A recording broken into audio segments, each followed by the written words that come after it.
Bismillahirrahmanirrahim. Assalamualaikum warahmatullahi wabarakatuh.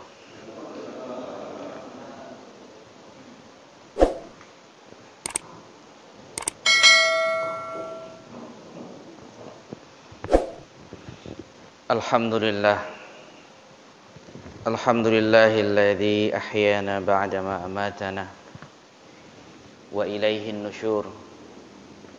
Wassalatu wassalamu ala habibinal mustafa wa ala alihi wa ashabihi ahli tuqa wal wafa, amma ba'du.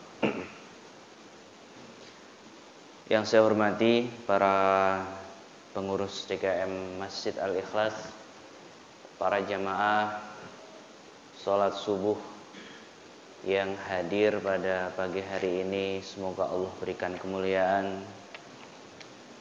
Allah jaga kita dari musibah dan juga bahaya. Kita diberikan kesehatan yang sempurna, iman dan Islam yang sempurna, sehingga di dalam menjalani kehidupan kita, Allah Subhanahu wa ta'ala senantiasa berikan kita kemudahan. Amin ya rabbal alamin. Ketika kita duduk di majelis ilmu seperti ini, satu perasaan yang harus kita ungkapkan adalah rasa syukur. Kenapa kita harus bersyukur kepada Allah Subhanahu wa ta'ala? Karena kita bisa menikmati sesuatu yang tidak dinikmati kecuali orang yang telah diberikan iman di dalam hatinya. Ketika orang beriman kepada Allah Subhanahu wa ta'ala, tetapi sesuatu yang disukainya adalah makanan seumpama, maka mungkin apa bedanya kita dengan hewan yang juga sukanya adalah makanan. Ketika kita orang yang beriman, kesenangan kita ini adalah, mohon maaf, berhubungan dan juga yang lain-lainnya. Ya.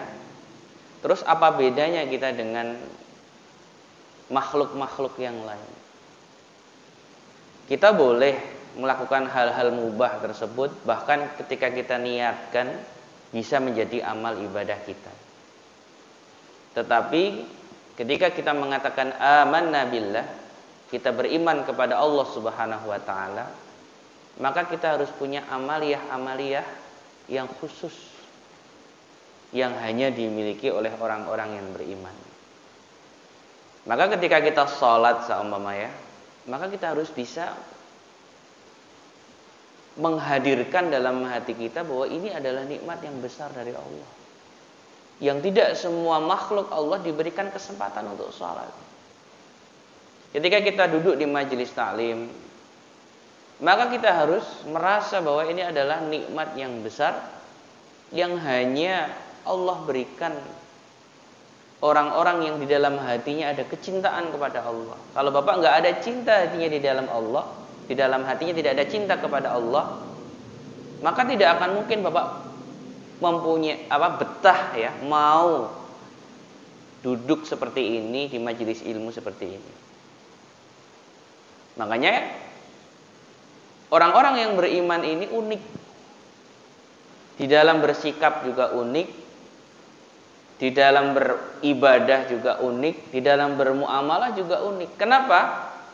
Karena kita adalah orang-orang yang menikmati sesuatu yang tidak bisa dinikmati oleh orang-orang fasik.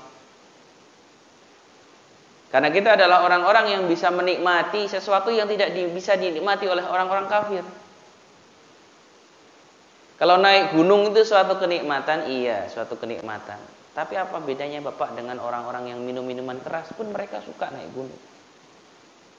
Makanya saya ingin mengatakan di sini harus ada amal yang kita cintai, yang hanya bisa amal tersebut dilakukan oleh orang-orang yang di dalam hatinya penuh dengan mahabbah, kecintaan kepada Allah Subhanahu wa taala. Maka kita berdoa kepada Allah Subhanahu wa taala, kita bisa membawa rasa cinta ini ketika kita menghadap Allah Subhanahu wa taala. Amin ya rabbal alamin. Ada sebuah kisah, jaa a'rabiyyun ila Nabi sallallahu alaihi wasallam. Seorang Arab pedalaman datang kepada Rasulullah. Kemudian orang Arab ini bertanya, "Matas sa'ah ya Rasulullah?" Kapan terjadi hari kiamat ya Rasulullah? Ini sahabat ada macam-macam, unik. Orang Arab Badui, orang Arab pedalaman datang kepada Rasulullah. Tiba-tiba bertanya tentang kapan terjadinya hari kiamat. Padahal udah masyhur di kalangan sahabat bahwa hadis riwayat Imam Muslim, riwayat Imam Bukhari dari Umar bin Khattab radhiyallahu anhu ketika malaikat Jibril mengatakan atau bertanya kepada Rasulullah, "Matas sa'ah?" Jawaban Rasulullah, "Mal mas'ulu anha bi'a'lama minas sa'il." Bukanlah orang yang ditanya itu lebih mengetahui daripada orang yang bertanya. Artinya ilmu atau pengetahuan tentang kapan terjadinya hari kiamat itu hanya Allah yang tahu. Tapi Arabi ini tetap maksa bertanya kepada Rasulullah, "Ya Rasulullah, matas sa'ah?" Kapan terjadi hari kiamat? Sehingga Nabi Muhammad SAW balik bertanya, "Ma'a'adta laha?" Apa yang kau siapkan untuk hari kiamat? Kalau engkau bertanya kapan hari kiamat, "Ma'a'adta laha?" Apa yang kau siapkan untuk hari kiamat? Maka dengan yakin orang Arabi, Arab pedalaman ini mengatakan, "A'adtu laha hubballahi wa hubba rasulih." Aku ini hanya mempersiapkan cinta yang sebenar-benarnya cinta kepada Allah dan juga kepada Rasulnya. Karena ternyata orang Arabi ini sadar bahwa sholatnya ya takbir Allahu Akbar, ingat pekerjaannya. Ya kayak kita lah kira-kira ya. Puasa yang diingat-ingat tuh azan maghrib. Sedekah nggak banyak-banyak juga. Ya. Ngaji juga seminggu sekali. Ya. Apa amal yang bisa disiapkan untuk menghadap Allah Subhanahu wa taala? Orang Arabi mengatakan, "A'adtu laha hubballahi wa hubba rasulih." Aku menyiapkan hanya rasa kecintaanku kepada Allah dan Rasulnya. Ya. Kemudian Nabi Muhammad SAW menjawab dengan jawaban yang kata para sahabat, "Hadal hadis khairun minad dunya wa ma fiha." Hadis ini lebih baik daripada nikmat dunia dan seisinya. Apa kata Nabi Muhammad SAW? "Al-mar'u ma'aman ahabba." Seseorang ini nanti pada hari kiamat akan bersama dengan orang yang dia cintai. Seolah-olah Rasulullah ingin mengatakan, kalau engkau mencintaiku, engkau akan bersama denganku. Ya, makanya mari kita hadirkan rasa cinta ini dengan apa?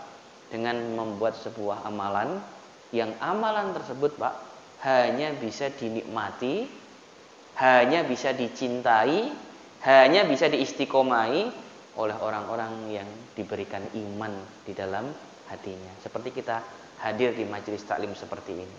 Orang-orang yang biasa nongkrong nggak bakalan betah, Pak, duduk. Biasa nongkrong kan, biasa duduk kan. Tapi duduk di sini, masya Allah, berat. Tapi kalau kita ada iman kepada Allah Subhanahu wa taala, maka kita bisa menikmati dan mencintai sebuah amal ibadah ini. Taib nuwasil, kita teruskan pembahasan kita tentang sholatus safar. Sholat safar, dan kita hari ini masuk pada sholat jamak. Kita kemarin belajar tentang hukum sholatul qasri, sholat qasar. Ya. Kemudian hari ini kita akan membahas tentang sholatul jam'i, sholat jamak. Kalau sholat qasar itu menjadikan rakaat sholat yang 4 rakaat menjadi 2 rakaat. Tapi kalau sholat jamak itu menggabungkan waktu antara sholat zuhur dengan waktu sholat asar. Ketika kita lakukan di sholat zuhur berarti namanya adalah jamak. Jamak takdim. Ketika kita melakukan di waktu salat asar namanya jamak takhir. Ini namanya salatul jam'i. Dan kita akan membahas 3 hal dalam salatul jam'i. Yang pertama adalah hukumnya. Ya, yang kedua adalah kaifiyah, caranya. Yang ketiga adalah mubihat, sesuatu yang memperbolehkan kita untuk melaksanakan sholat jamak. Jadi hukum, kaifiyah itu cara, mubihat itu sesuatu yang memperbolehkan untuk kita melaksanakan sholat jamak.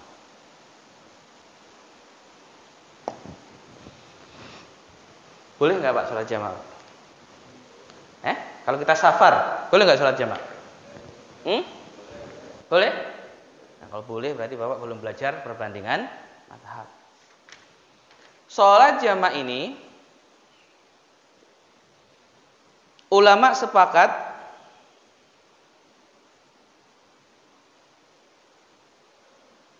diperbolehkan, bahkan ada sampai yang mewajibkan ketika sholat tersebut adalah sholat jamak antara zuhur dan asar saat seseorang ada di Arafah. Jadi seseorang itu saat berada di Arafah, saat haji, tanggal berapa Pak di Arafah? Belum pernah haji? Belum pernah haji Pak? Kita doa bareng-bareng ya. Kita minta benar sama Allah. Sebelum kita benar-benar meninggal nanti, semoga kita bisa menyempurnakan Islam kita di ibadah haji. Amin. Makanya kalaupun belum berangkat tuh belajar dulu gitu loh. Siap-siap. Ntar Bapak orang-orang udah wukuf semuanya, Bapak belum wukuf kan repot. Jadi wukuf di Arafah, berdiam di Arafah, di Bukit Arafah, itu tanggal 9 Zulhijjah. Itu disebut dengan wukuf. Wukuf dari kata al-waqfu yang artinya berhenti, berdiam diri, berzikir. Dan ketika orang di Arafah itu dibanggakan oleh Allah. Ya. Bertanya Allah kepada para malaikat, lihat orang-orang yang wukuf di Arafah. Mereka berdoa kepadaku. Pernahkah mereka melihatku? Tidak. Mereka meminta surga. Pernahkah mereka melihat surga? Tidak. Ya. Dibanggakan kita oleh Allah. Malaikat-malaikat bisa beribadah kepada Allah. Kenapa? Bisa menghadap Allah. Nah, kita sebagai manusia diuji oleh Allah belum bisa melihat. Kita hanya mengimaninya. Kata Allah, lan tarani. Ya. Engkau tidak akan pernah bisa melihatku di dunia ini. Kita hanya bisa melihat kepada Allah ketika di akhirat. Wujuhu yauma idin nadhirah ila rabbiha nadhirah. Ini menunjukkan bahwa ketika seseorang nanti di Arafah, hukumnya boleh menjamak antara sholat zuhur dan sholat asar di waktu apa?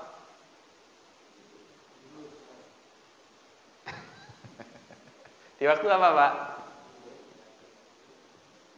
Iya, yang haji, Pak Haji atau Pak Haji? Dulu waktu wukuf kan disunahkan ini menjamak. Itu dijamaknya zuhur dengan asar di waktu. Yang belum haji belum, nggak usah nanya. Di waktu apa? Waktu zuhri, waktu zuhur. Wa bainal maghribi wal isya bil Muzdalifah.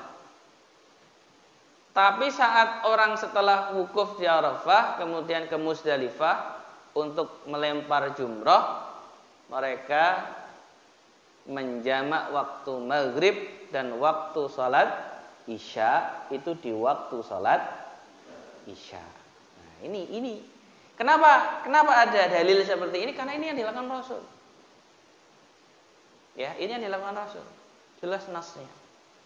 Makanya ulama sepakat bahwa menjamak waktu zuhur dan waktu asar di Arafah dan waktu maghrib dan waktu isya di Musdalifah ini hukumnya boleh. Maka selain kedua waktu ini ulama berbeda pendapat.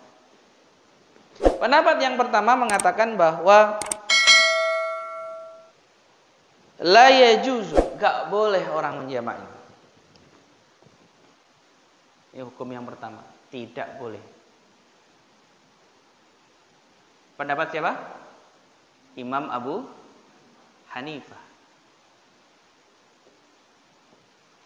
Imam Abu Hanifah rahimahullahu ta'ala mengatakan sholat jamaah itu nggak boleh selain kedua waktu ini.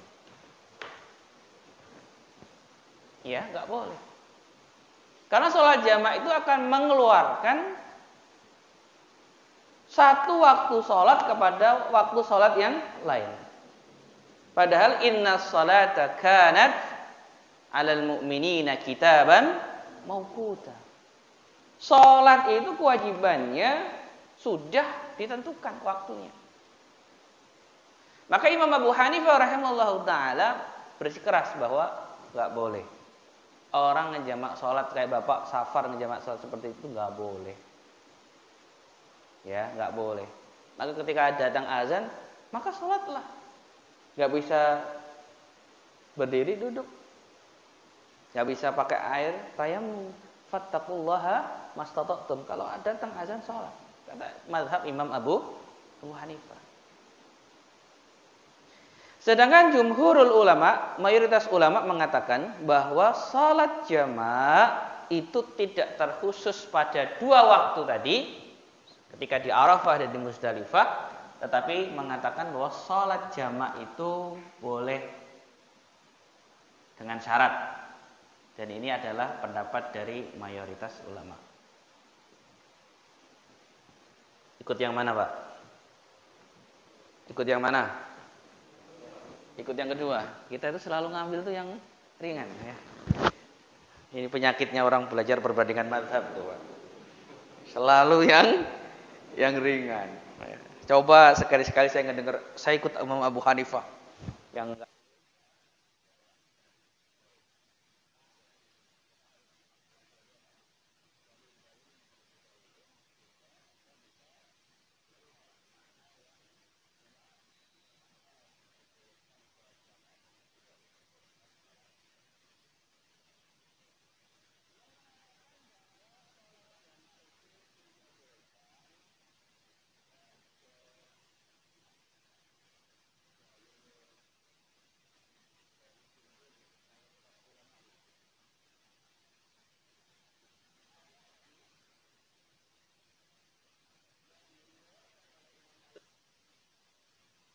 muttafaqun alaih.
Rasulullah Shallallahu Alaihi Wasallam menjamak keduanya.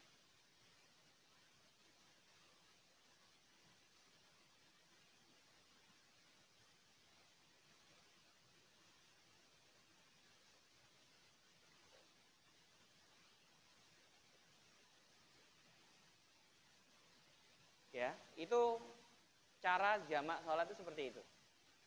Jadi jangan kebalik, Pak. Fa idza zaghatis syamsu, maka ketika matahari ternyata sudah ke arah barat, artinya sudah masuk waktu sholat zuhur, qabla an yartahila, sebelum Nabi Muhammad ini berangkat sholat zuhra, Nabi Muhammad sholat zuhur terlebih dahulu, tsumma raqiba. Kemudian Nabi Muhammad sallallahu alaihi wasallam naik kendaraan. Artinya ketika Nabi Muhammad sallallahu alaihi wasallam safarnya itu setelah masuk waktu sholat zuhur, beliau akhirnya menjamaknya dengan sholat asar di waktu sholat zuhur yang disebut dengan jamak takdim. Ya, makanya Bapak kalau mau ke Surabaya naik kereta jam 4 sore keretanya, berarti belum masuk waktu sholat maghrib. Maka yang lebih baik adalah mengakhirkan waktu sholat maghrib dijamak dengan waktu sholat isya, ya, ketika kita sudah sampai ke Surabaya. Atau kalau Bapak mengikuti mazhabnya Imam Abu Hanifah rahimahullahu taala, maka ketika azan sudah berkumandang, maka Bapak sholat di kereta mastata'tum, semampu kita. Kemudian datang lagi azan isya, kita pun sholat isya di kereta mastata'tum, sekuat antum, sebisanya antum. Ini kalau kita mengikuti mazhabnya Imam siapa? Abu Hanifah. Terserah Bapak mau ikut pendapat yang mana. Ya. Nah, lalu kenapa Imam Abu Hanifah ini mengatakan bahwa jamak itu tetap nggak boleh? Padahal ada hadis sahih yang mengatakan Rasulullah itu menjamak sholatnya. Apa Imam Abu Hanifah ini nggak ngerti hadis? Pak, apa Imam Abu Hanifah ini nggak ngerti hadis? Bagaimana kita ngomong Imam Abu Hanifah nggak ngerti hadis? Beliau muridnya Sufyan Ats-Tsauri, beliau muridnya Hasan Al-Basri, Sufyan Ats-Tsauri muridnya Abdullah ibnu Mas'ud. Loh, gimana kita mau berbicara Imam Abu Hanifah nggak ngerti hadis itu gimana? Kira-kira kalau Bapak di posisi Imam Abu Hanifah, kan ada hadis Nabi Rasulullah menjamak, gimana jawabannya, Pak?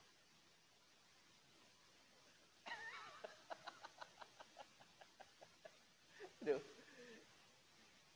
Makanya Pak, kadang Imam Abu Hanifah itu dicurigai, bukan dicurigai ya. Pokoknya ini bukan ulama mujtahid kayaknya Imam Abu Hanifah itu. Karena udah jelas-jelas hadisnya Nabi Muhammad SAW menjamak, tapi beliau nggak mau mengakui. Lalu bagaimana Imam Abu Hanifah melihat hadis tadi? Perhatikan Pak, ini pendapat Imam Abu Hanifah. Imam Abu Hanifah mengatakan menjamak sholat itu bukan berarti mengeluarkan sholat dari waktu. Ini kata Imam Abu Hanifah. Tapi menjamak sholat itu adalah mengakhirkan waktu sholat zuhur dan memajukan waktu sholat asar. Ini menjamak dalam pandangan Imam Abu Hanifah. Iya, Rasulullah itu mengakhirkan waktu sholat zuhurnya. Kemudian sholat asarnya itu di awal waktu. Jadi sekarang zuhur jam berapa ini? Terakhirnya jam 15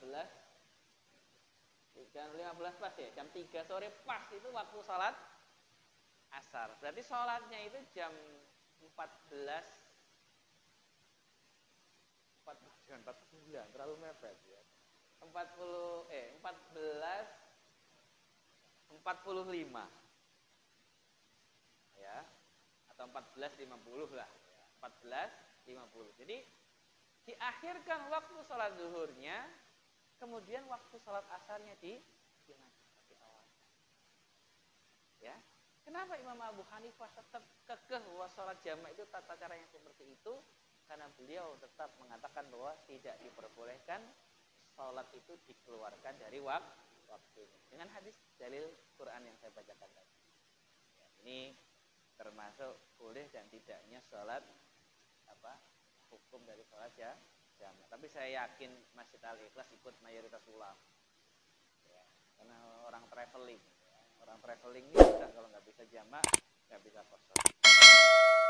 Kemudian yang kedua adalah kaifiyah, tata cara sholat jamak. Paham ini baik-baik Pak. Di dalam mazhab Maliki, jamak itu yang lebih baik dilakukan adalah jamak taqdim. Ini versinya mazhab Malik. Ya, jamak itu yang paling baik dilakukan adalah jamak taqdim. Saya bacakan.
Dirias cantik-cantik.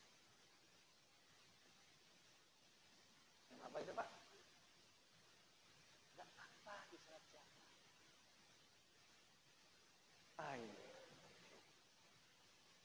Saya itu tukang rias.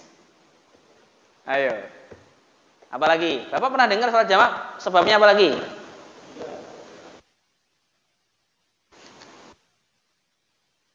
Ya, coba kita lihat ya sebab-sebab sholat di jamak itu apa. Ilu Nabi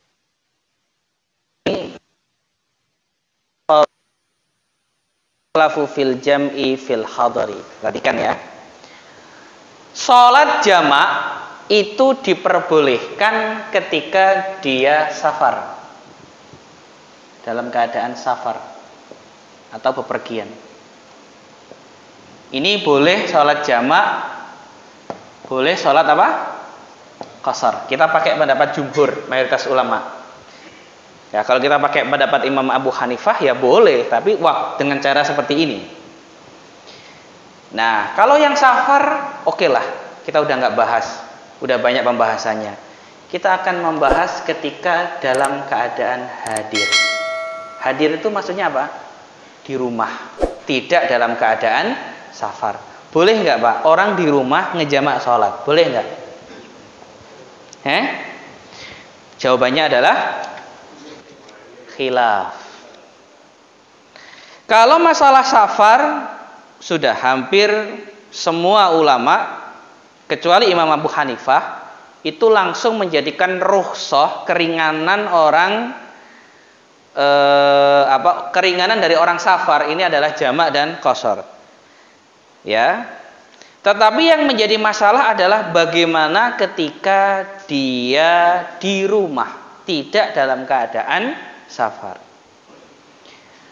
Ada dua keadaan yang sudah dibahas oleh para ulama.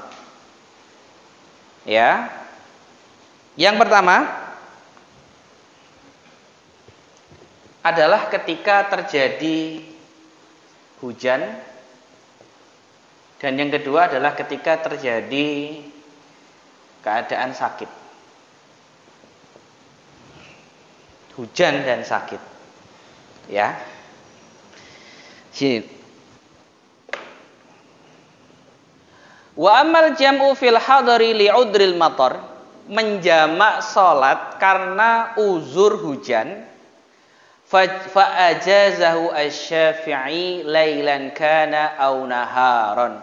Maka menurut mazhab Imam Syafi'i boleh dilakukan baik di malam hari ataupun di siang hari.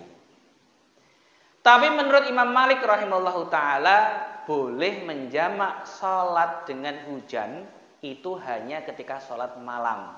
Berarti salat maghrib dan salat isya. Sedangkan salat zuhur dan asar uzur hujan nggak boleh. Kenapa Pak?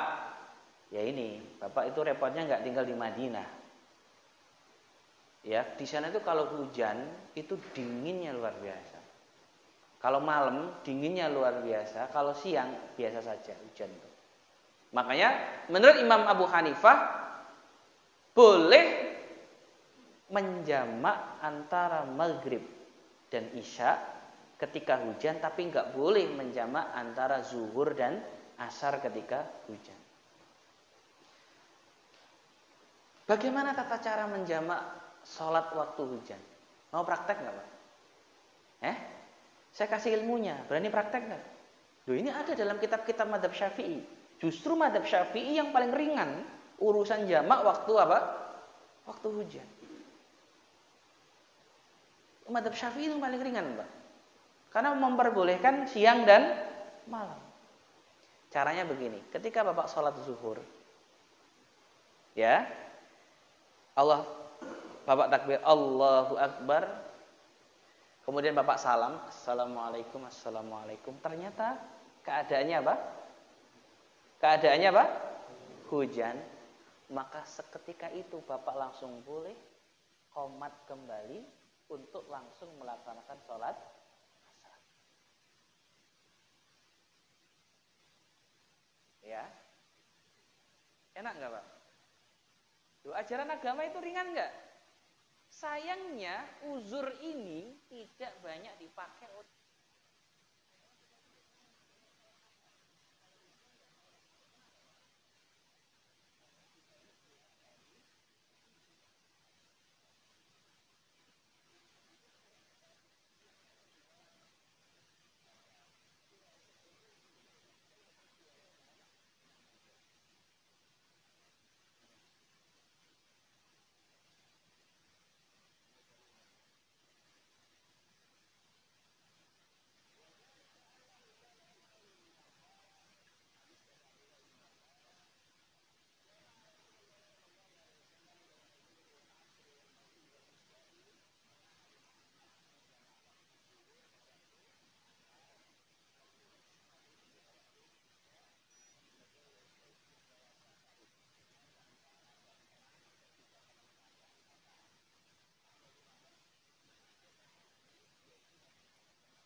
hadisnya itu sama sekali